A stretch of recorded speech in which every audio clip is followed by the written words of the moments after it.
खुलुमबाय आं सिबिरानि ब्रह्म नोंथांमोनखौ आंनि sbbodonews चेनेलाव गासैखौबो बरायबावनाय थाबाय नोंथांमोननि थाखाय आं गोदान मोनसे भिडिअ लानानै फैबावबाय अन्नानै भिडिअखौ जोबजासिम नायलांदो रायजोआव फिन एनकाउन्टार बे खेबाव कक्राझार जिल्लायाव आसाम पुलिसनि एनकाउन्टार जाथायनि सायाव कक्राझारनि एसपि थुबे प्रतीक विजय कुमार बिथाङा फोरमायथिनाय बायदिब्ला बिथांमोनहा कक्राझार जिल्लानि सिङाव थानाय श्रीरामपुर आउटपोस्टआव सिग्रामनाय हाबा मावदोंमोन बेयावनो गंसे ट्राकनिफ्राय 70 पेकेटनि गान्जा हमनो मोन्दों जायनि लिरथाया 685 केजि जागोन होननानै फोरमायथिदों ट्राक सालायग्रानि मुङा बिहारनि सन्जित कुमार फोरमायथिबावनाय बायदिब्ला ट्राक सालायग्रा सन्जित कुमारनाव सोंनाय फिननाय लानायाव मिथिनो मोन्दों दि गुबुन मोनसे जायगायाव गान्जानि पेकेट दंबावो बेखौ लायनो थाखाय थांनायावनो सन्जित कुमारा खोमसि आरो हाग्राबारिनि खाबु लानानै पुलिसनिफ्राय पिस्तल सेख'नानै खारखुमानो नाजादोंमोन बेयावनो पुलिसा एनकाउन्टार खालामनो गोनां जादों उनाव फाहामथायनि थाखाय कक्राझारनि आरएनबि सिभिल हस्पिटालाव थिसनदोंमोन बेनि उनाव बरपेटा मेडिकेल कलेजाव लांनाय जादों होननानै फोरमायथियो बेनि अनगायैबो कक्राझारनि एसपि बिथाङा फोरमायथिबावदों दि गान्जा हमनो मोननाय ट्राकखौबो सोरबा अर सावनानै होदों गान्जा फालांगिजों सोमोन्दो थानाय सुबुंफोरानो माखासे फोरमानखौ दोनखोमानो थाखाय ट्राकखौ अर सावनानै होदों जानो हागौ होननानै सन्देह खालामो बिथांमोनहा बाक्सायाव गिख्रंथाव जाब्रबथायजों जायगायावनो सानै उन्दै गथ'सा आरो सासे आइजो फोरोंगिरिनि जिउ खहा बाक्सा जिल्लानि सिमला दावथारा ओनसोलाव 127 नं राजा लामायाव जादों बे गिख्रंथाव जाथाया भुटाननिफ्राय सिमेन्ट लाबोनाय गंसे ट्राकआ स्कुटिखौ सौख्रांनायावनो बे जाथाया जानो मोन्दों जिउ खहा जानायफोरनि मुङा क्रिस्टिना दैमारि 9 बोसोर बैसोनि वार्लिना ब्रह्म रिजिना खुजुर 25 बोसोर बैसोनि क्रिस्टिना दैमारि आरो वार्लिना ब्रह्म बिथांमोनहा बाक्सा जिल्लानि सिमलानि दावथारा हिमालया पाब्लिक स्कुलाव 2 थाखोआव फरायोमोन आरो रिजिना खुजुरा फोरोंगिरिमोन फोरमायथिनाय बायदिब्ला बिथांमोनहा साथामजों जयैनो स्कुटिजों फैगासिनो दंमोन बेयावनो भुटाननिफ्राय सिमेन्ट लाबोनाय ट्राकआ गोख्रैथिजों फैनानै स्कुटिखौ सौख्रांफैदों जायजों जायगायावनो साथामनिबो जिउ खहा जादों जिउ गोमानाय क्रिस्टिना दैमारिया खामार दैसा गामिनि जयदेब दैमारिनि फिसाजो वार्लिना ब्रह्म बिथाङा दावथारा गामिनि भुपेन ब्रह्मनि फिसाजो आरो रिजिना खुजुरा दावथारा गामिनि राहुल खुजुरनि बिसि बे जाथायखौ लानानै ओनसोलाव दान्दिसे दुंहाव थासारिबो सोमजिदों आरो थार बिजिरनायनि दाबिखौ लानानै 2 घन्टा लामायाव सोमावसारनाय हाबाफारिबो लादों गुबुन फारसेथिं रागा जोंनाय रायजो राजाफ्रा ट्राकखौबो अरजों सावनानै होदों फोरमायथिनाय बायदिब्ला ट्राक सालायग्रानि मुङा खालेक आली जाथायनि उनाव खालेक आलीया सिमला पुलिस थानायाव गावखौनो गथायहैदों होननानैबो मिथिनो मोननाय जादों बे दुखुनांथाव जाथाय जानायखौ मन्त्रि उरखावगोरा ब्रह्म बिथाङाबो थांनानै खौरां लाहैदों फोरमायथिदों दि स्पिड ब्रेकार गैयैनि थाखायनो बे ओनसोलाव बेबायदि जाथाया जानो मोन्दों बेनि अनगायैबो सिमला थानानि असिखौबो ट्रेन्सफार खालामनो थाखाय रायजोफ्रा दाबि खालामदों बेनिखायनो असिखौ ट्रेन्सफार खालामनो थाखाय एसपिजों सावरायनो खोथा होयो उरखावगोरा ब्रह्म बिथाङा लोगोसे पस्टमर्टेम रिपर्ट मोनखांनायनि उनाव थैनाय सुबुंनि न'खरनो अनसुंथाइ होनायनि राहा लागोन होननानैबो रादाय होयो उरखावगोरा ब्रह्म बिथाङा बर'नि गुबै धोरोम बाथौ धोरोमनि गोथार सानखौ मैया आसामनि दाब दाब जायगाफोरावनो फालिदों मागो दाननि 2थि मंगलबार सानखालि बाथौ सिबियारिफोरा गोथार बाथौ सानखौ फालियो मैयानि सानावबो बिटिआरनि कक्राझार चिरां बाक्सा आरो उदालगुरि जिल्लानि अनगायैबो गासै आसामावनो रंगिना संगिनायै गोथार बाथौ सानखौ फालिदों गोथार बाथौ सानाव आसामनि गिबि मन्त्रि डक्टर हेमन्त बिश्व शर्मा बिथांजों लोगोसे गोबाङानो हामलायथि बावहरदों डक्टर हेमन्त बिश्व शर्मा बिथाङा गावनि टुइटार आरो फेसबुक पेजनि गेजेरजों बाथौ धोरोमारि बर' रायजो राजाफोरनो बर' रावजोंनो हामलायथिखौ बावहरदों बिथाङा बर' रावजों लिरदों दि आहम हिंक्लिं फटसे गोथार बाथौ साननि गोथार बुब्लियाव गासैनोबो गाहाम हामलायनाय बावबाय गंसे जौगालु आसाम दाफुंनो थाखाय जों गासैनोबो बोर सारस्रिहरथों गासैनिबो जिउआव सुखु गोजोन आरो समाजाव गोजोन खौसेथि बार बारथों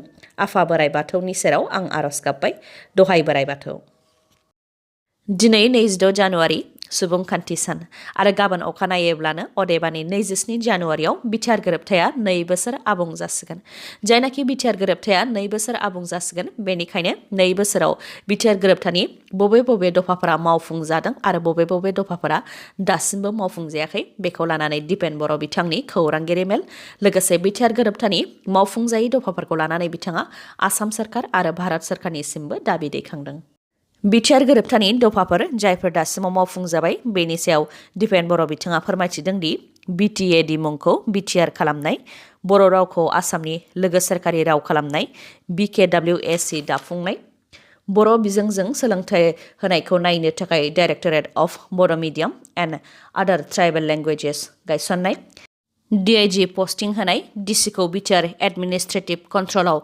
लाबोनाय, 4,203 एक्स एनडिएबिनो 4 लाखनि रिहेबिलिटेसन होनाय, 264 नन हाइनास केस बोखारनाय जाबाय।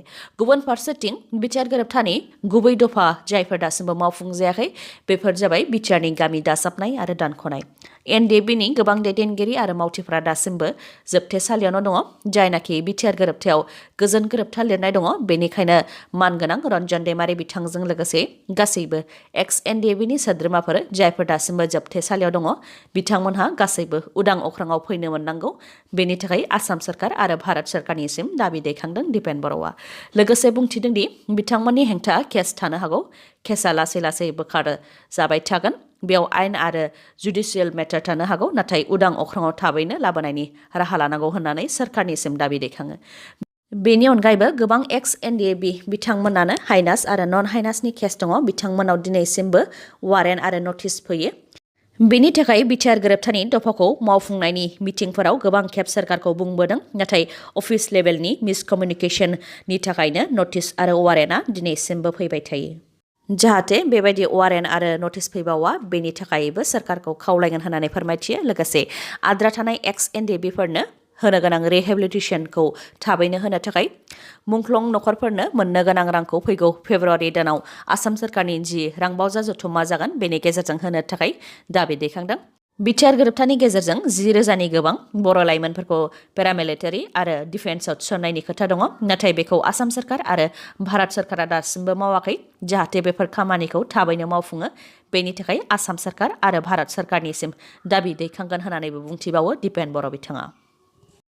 नगावआव थानाय बाटाद्रावा थानाव सोरबा सिनाय मोनै सुबुङा 40 तला सना दान होलांदों। फोरमायथिनाय बायदिब्ला सिनाय मोनै सुबुङा 40 तला सनाखौ बेगाव सोनानै दान होग्रा बाक्सुआव सोनानै गालांदों।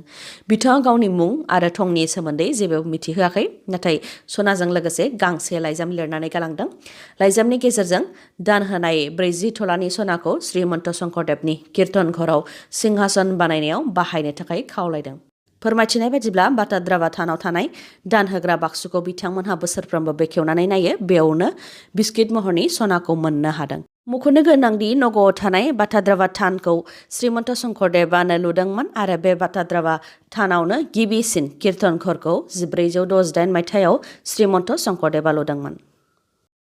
BPF दोलोनि MLA आरो BJP दोलोनि MLAफोरनि गेजेराव गोरोबलायनाय सौफैनायनि उनाव बिटिआरआवबो BPF आरो UPPL दोलोखौ गोरोबनो थाखाय खावलायदों। एबसुनि गाहाय दिपेन बर' बिथाङा गिबि खेबनि थाखाय UPPL आरो BPF दोलोखौ गोरोबनानै जयैनो खामानि मावनो थाखाय दिपेन बर' बिथाङा खावलायदों। बर'नि मोननै राजखान्थि हान्जा अदेबानि ओनसोलारि राजखान्थि दोलो UPPL आरो BPFखौ मोनथाम एजेन्डायाव गोरोबलायनानै खामानि मावनो थाखाय खावलायदों। मोनथाम एजेन्डाफोरा जाहैबाय बिटिआर ओनसोलाव गोजोन आरो खौसेथिनि थाखाय, जायनाखि बिटिआर गोरोबथाया गोजोन गोरोबथा, बेनिखायनो बेखौ राजखान्थियारि, समाजारि आरो सोरखारि भाबै अरायनि थाखाय खालामनो थाखाय, बिटिआरआव मोजां सासन खुंथाय, जाख्ल'नाय गैयै आरो जौगानाय लाबोनो थाखाय आरो बिटिआर गोरोबथानि दफाफोरखौ आबुङै मावफुंनो थाखाय खौसे जानो थाखाय खावलायदों। मख'नो गोनांदि बिटिसि बिसायख'थिनि फिथाय फोसावखांनायनि उनाव BPF दोलोआ UPPLजों जयै थानो थाखाय नाजादोंमोन, नाथाय BPF दोलोनि बे नाजानाया जाफुङाखैमोन। बेनि उनाव आसाम बिधानसभा बिसायख'थिनि उनाव आसाम सरकार अदेबानि BJP दोलोजों थानो थाखायबो BPF दोलोआ नाजादोंमोन। गिबियाव BJP दोलोआ BPF दोलोखौ लोगो महरै लाफायाखैमोन, अब्लाबो BPF दोलोआ नाजाबाय थानायाव दा BJP दोलोआ लासैनो BPF दोलोनि थाखाय दरजा बेखेवनानै होनायखौ नुनो मोन्दों।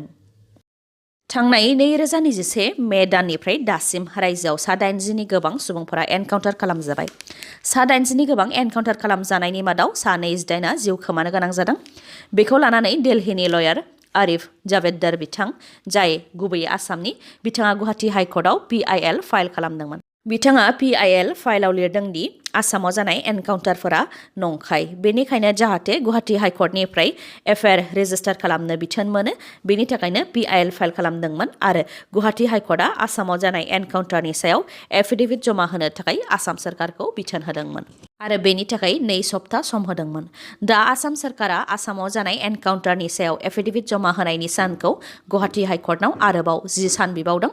फैगौ 8 फेब्रुवारियावसो बेनि हियारिंआ जाफिनगोन।